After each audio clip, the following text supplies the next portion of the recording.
So you've hatched this great business idea with one of your best friends, and now you're trying to decide, should we go forward? The prospect is both tantalizing and scary. We all know that for every amazing success story of friends who go into business, there's a story of drama, disaster, and despair. So by the end of this video, you will have the 6 questions to help you decide whether you should go into business with your friend or not.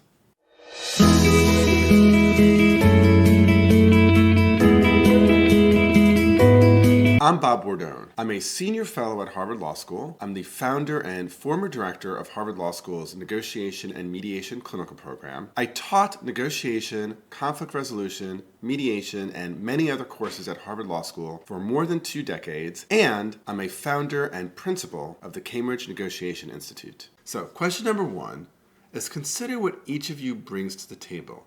Your relative strengths, your relative weaknesses, your skills, the things you like to do, the things you don't like to do. So let me break this down in some ways that I have seen get people stuck. First is the tension between operational management, that is attention to detail, making budgets, making business decisions, versus what I'm going to call creativity or the art or the craft of what's happening. Who is good at what? Who likes to do what, and can you find some symmetry there? Related to this, I would say another area where I've seen a lot of tension and conflict is when there are distinctions between who is providing the capital or money to make this happen versus what I will call the labor or day-to-day. Sometimes that's very equal. Sometimes I've seen situations where one friend, for example, is providing most of the money, but they're not going to be involved operationally, and the other is bringing most of the labor. As you think about these strengths and weaknesses, have an explicit conversation about them and how you will manage them. Now, I have to say, I have 1 or 2 colleagues that I work with all the time. I think we do really good work together, and frankly, I don't think we'd be good as business partners. And part of the reason why is I think the way our strengths and weaknesses work would not work well in the operation of a business. Second, consider your conflict history with each other.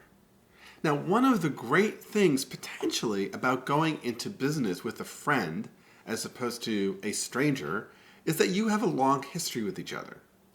Part of that history is your conflict history. Now, you might be thinking, I don't think we've had much conflict. I don't know what you're talking about. So let me break that down a little bit more. When I say conflict, I don't necessarily mean the fights you've had, although maybe you've had fights.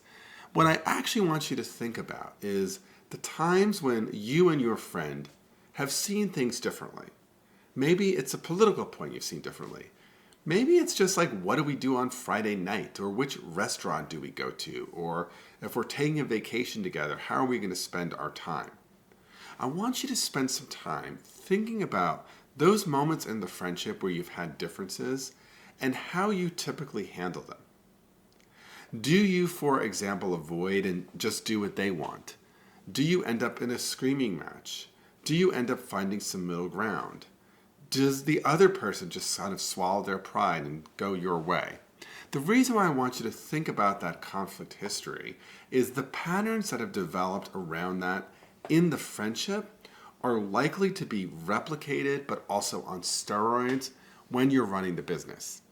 And so if you found that whenever you have differences, things don't go well or it feels awkward, that is a red light. Now, that doesn't mean you shouldn't move forward, but it does mean it's really important to have a conversation about the different kind of conflict style and history you may have. Third, before you move forward, make a list of any and all possible concerns that you might have about moving forward and pledge to have an open conversation with your friend in advance. So what kinds of concerns might they be? Well, it might be around work style. It might be around goals. It might be around your roles in the organization. It might be around your relevant commitment to the enterprise. So let me share with you an example of Unfortunately, a story that went really bad and ended up having me come in as a mediator. So these are two lifelong friends who went into business together, and they were so excited about it. But there was an early challenge that never got addressed. One of the friends who had been at his workplace for more than 30 years actually negotiated with that workplace to be reduced to half-time. The other person, who largely didn't like their job, quit. They never had a conversation about this. And in fact, what you probably are guessing happened did in fact happen. After about 8 months, the person who had quit their job had grown extremely resentful of the person who had kept the part-time job. From the perspective of the person who kept the part-time job, they were like, I'm basically working 80 hours a week. I am putting full time into our joint enterprise, and I still got to do this half-time job. From the perspective of the person who had actually left, they were like, okay, but the reality is if this thing fails, you still have your job, and I got nothing. That failure to talk about the relative commitment to the enterprise ended up being the death knell, unfortunately in this case, of both the business and the relationship. Fourth, no matter how brilliantly you may have handled your conflicts with each other in the past, you need to have a conversation about how you will handle disagreements going forward. And I appreciate that this is not a pleasant conversation, but thinking about this ex ante or in advance is extremely helpful. Part of what you want to do here is normalize the reality that in fact you will have disagreements. And when those disagreements come up, they are not threats either to the business or to the relationship. It's part of the normal course of working with somebody else.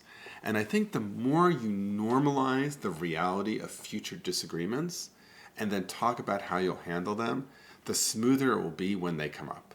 And the fifth piece of advice, which applies to marriages, also applies to businesses. And it's consider a prenuptial agreement.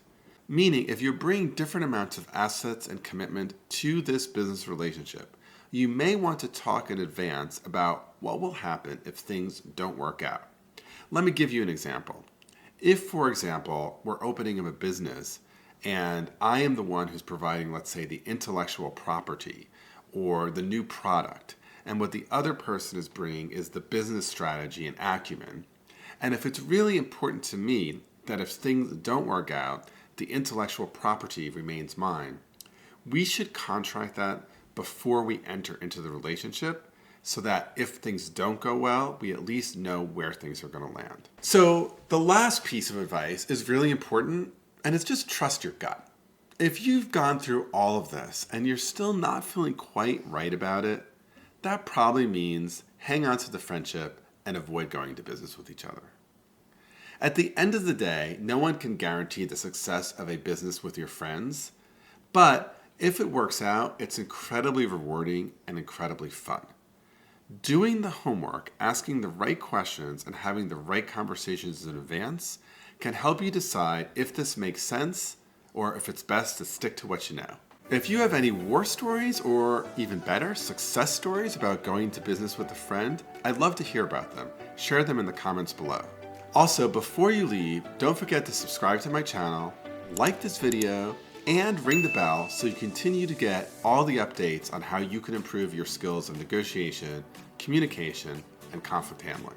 And to continue to build your skills, watch this next video, The Art of Persuasion and Relationship Building for Professional Success. Okay, it's not difficult to keep watching. Click, click.